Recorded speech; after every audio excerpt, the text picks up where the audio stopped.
ನಮಸ್ಕಾರ ಕರ್ನಾಟಕ. ನಾನು ನಿಮ್ಮ ಶೇಖರ್ ಹೊಣೇನೂರು. ನಮ್ಮ ತುಂಗಭದ್ರಾ ಡ್ಯಾಮ್ನಲ್ಲಿ 100 TMC ಇಡಿಸುವಂಥ ಡ್ಯಾಮು ಈಗ ಕೇವಲ 9 TMC ಮಾತ್ರ ನೀರಿದೆ. ಸೊ ಈಗಾದರೆ ಬೆಳೆಯಕ್ಕಿರಲಿ ನಮಗೆ ಕುಡಿಯೋಕ್ಕೂ ಭಾಳಷ್ಟು ಕಷ್ಟ ಆಗುತ್ತೆ, ನೀರಿನ ಸಮಸ್ಯೆ ಉಂಟಾಗುತ್ತೆ. ಈಗಾಗಲೇ ಭಾಳಷ್ಟು ರೈತರು ಬೆಳೆ ಬೆಳೆಯೋಕ್ಕಾಗಿ ಎಲ್ಲ ಸಿದ್ಧತೆಗಳನ್ನು ಮಾಡ್ಕೊಂಡಿದ್ದಾರೆ. ಸೊ ಡ್ಯಾಮಲ್ಲಿ ನೋಡಿದ್ರೆ ನೀರೇ ಇಲ್ಲ.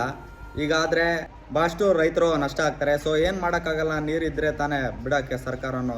ಇಲ್ಲದೆ ಇರುವಾಗ ಯಾರು ಏನು ಮಾಡೋಕ್ಕಾಗುತ್ತೆ. ಈಗ ನಮ್ಮ ಬಳ್ಳಾರಿಯಲ್ಲೋ, ಕೊಪ್ಪಳದಲ್ಲೋ, ಹೊಸಪೇಟೆಯಲ್ಲೋ ಮಳೆ ಬಂದರೆ ನಮ್ಮ ತುಂಗಭದ್ರಾ ಡ್ಯಾಮು ಫುಲ್ ಆಗಲ್ಲ. ಶಿವಮೊಗ್ಗ, ಚಿಕ್ಕಮಗಳೂರು ಪ್ರದೇಶಗಳಲ್ಲಿ ಮಳೆ ಬಂದರೆ ಮಾತ್ರ ನಮ್ಮ ತುಂಗಭದ್ರಾ ಡ್ಯಾಮು ಫುಲ್ ಆಗುತ್ತೆ. ಸೊ ಈಗ ನಮ್ಮ ಪ್ರದೇಶದಲ್ಲಿ ಮಳೆ ಆಗಬೇಕು ಅಂತಂದು ಬಯಸೋದಕ್ಕಿಂತ ಚಿಕ್ಕಮಗಳೂರು, ಶಿವಮೊಗ್ಗದ ಕಡೆಗೆ ಮಳೆ ಬರಬೇಕು ಅಂತಂದು ನಮ್ಮೆಲ್ಲ ರೈತರು ಬೇಡ್ಕೊಳ್ಳುವಂಥ ಸ್ಥಿತಿ ಈಗ ಸೃಷ್ಟಿಯಾಗಿದೆ. ಸೊ ಆ ದೇವ್ರ ಹತ್ರ ಬೇಡ್ಕೊಳ್ಳೋದಂದೆ ಶಿವಮೊಗ್ಗ, ಚಿಕ್ಕಮಗಳೂರು ಪ್ರದೇಶಗಳಲ್ಲಿ ಜಾಸ್ತಿ ಮಳೆ ಬಂದು ನಮ್ಮ ತುಂಗಭದ್ರಾ ಡ್ಯಾಮು ತುಂಬಬೇಕು. ಅದರಿಂದ ನಮ್ಮ ರೈತರು ಬೆಳೆ ಬೆಳೆಸಿ ಅವರು ಖುಷಿಯಾಗಿರ್ಬೇಕಂತಂದು ದೇವ್ರ ಹತ್ರ ಬೇಡ್ಕೊಳ್ತಾ ಇದ್ದೀನಿ.